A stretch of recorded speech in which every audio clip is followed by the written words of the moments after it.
जिसका हाथ महादेव थाम ले, उसके सामने मृत्यु भी विवश हो जाती है। एक छोटे से नगर में हरिदत्त नाम का एक निर्धन ब्राह्मण रहता था। धन नहीं था, पर शिव भक्ति अपार थी। वह प्रतिदिन नगर से बाहर स्थित शिव मंदिर में नंगे पांव जाता, एक लोटा जल और एक बिल्व पत्र चढ़ाता। उसका बस एक ही मंत्र था, जो होगा शिव की इच्छा से होगा। एक दिन हरिदत्त गंभीर रूप से बीमार पड़ गया। वैद्य ने कह दिया, अब इसके प्राण सूर्यास्त तक ही हैं। पर हरिदत्त के मुख पर डर नहीं था। वो बुदबुदाया, हे भोलेनाथ, आज यदि बुलाओगे तो हंसते हंसते आ जाऊंगा। सूर्य ढलते ही यमदूत आए। उन्होंने हरिदत्त को बंधन में लिया। हरिदत्त ने आंखें खोली और कहा, एक क्षण रुक जाओ, मुझे अपने स्वामी से विदा लेने दो। उसने मन ही मन ओम नमः शिवाय कहा। आकाश गड़गड़ाया, धरती कांप उठी। स्वयं भगवान शिव प्रकट हुए। त्रिशूल उठाकर बोले, ये मेरा भक्त है, अभी इसका समय नहीं आया। यमदूत कांप उठे। महादेव ने हरिदत्त के मस्तक पर हाथ रखा। विष, रोग, मृत्यु सब दूर हो गए। हरिदत्त जीवित हो गया। उस दिन के बाद वो और भी अधिक शिव भक्ति में लीन हो गया।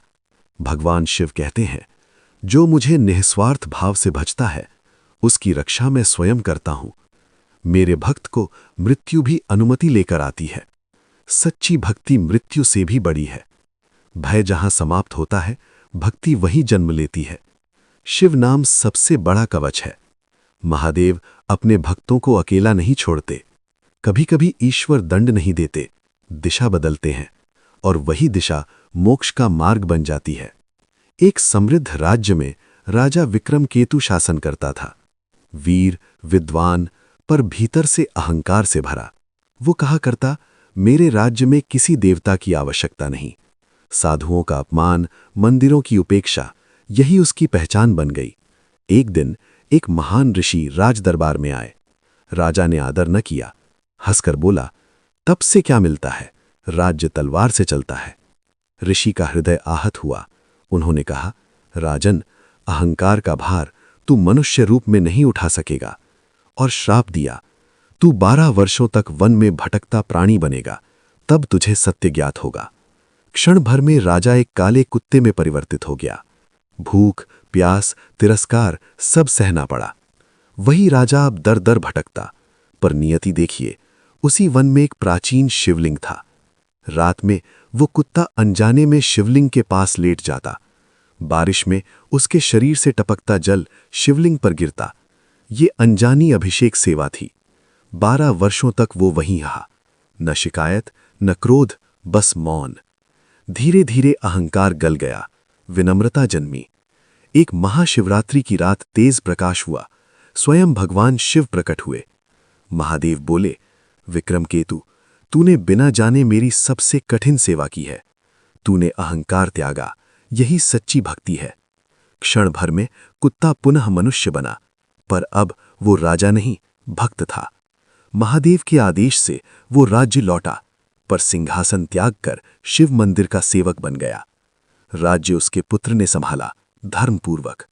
भगवान शिव कहते हैं, मैं दंड नहीं देता, मैं सुधारता हूं।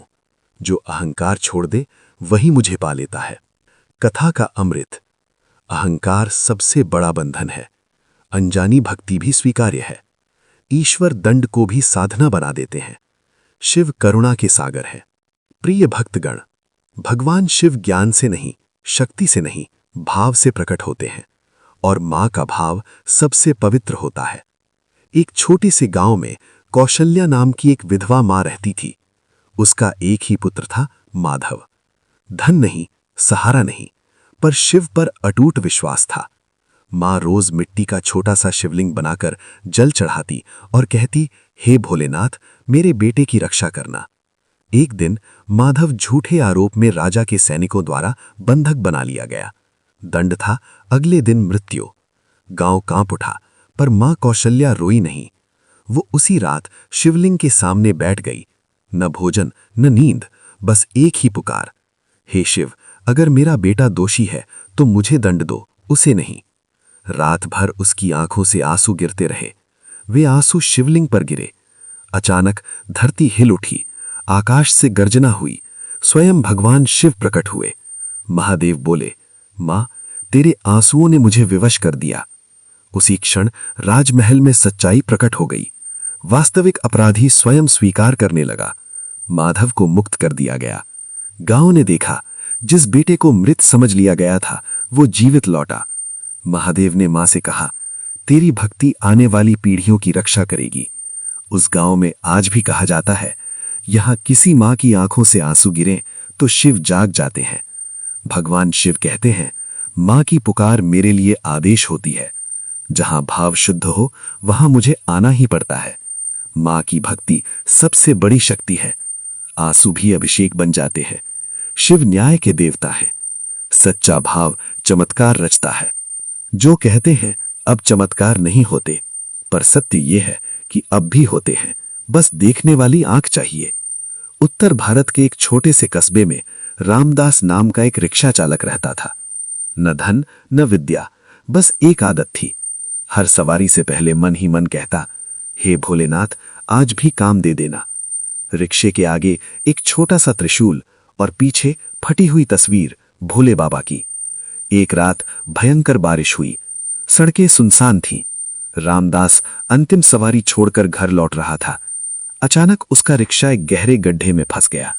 बारिश तेज, अंधेरा घना, चारों ओर सन्नाटा। रामदास घबरा गया। रिक्शा हिल भी नहीं रहा था।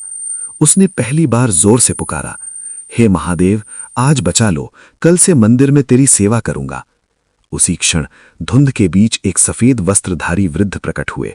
जटाएं, भस्म ललाट, आंखों में असीम शांति। वृद्ध बोले, डर क्यों रहा है, चल निकालते हैं। उन्होंने रिक्शे को एक हाथ से धक्का दिया। जो रिक्शा 3 आदमी भी न हिला पाए वो बाहर आ गया। रामदास ने आभार में सिर उठाया, पर वहां कोई नहीं था, बस जमीन पर गीले पानी में 3 पैरों के निशान। रामदास कांप उठा। अगली सुबह वो मंदिर पहुंचा। जैसे ही उसने शिव की मूर्ति देखी, उसकी आंखें भर आईं। मूर्ति के चरणों में वही 3 पैरों का चिन्ह उसी आकार का था। मैं आया था, पर पहचान तभी मिली जब तूने मुझे दिल से पुकारा।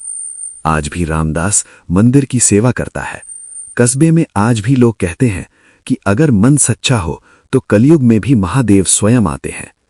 अब यदि आप चाहें तो अगली बार मैं सुनाऊं।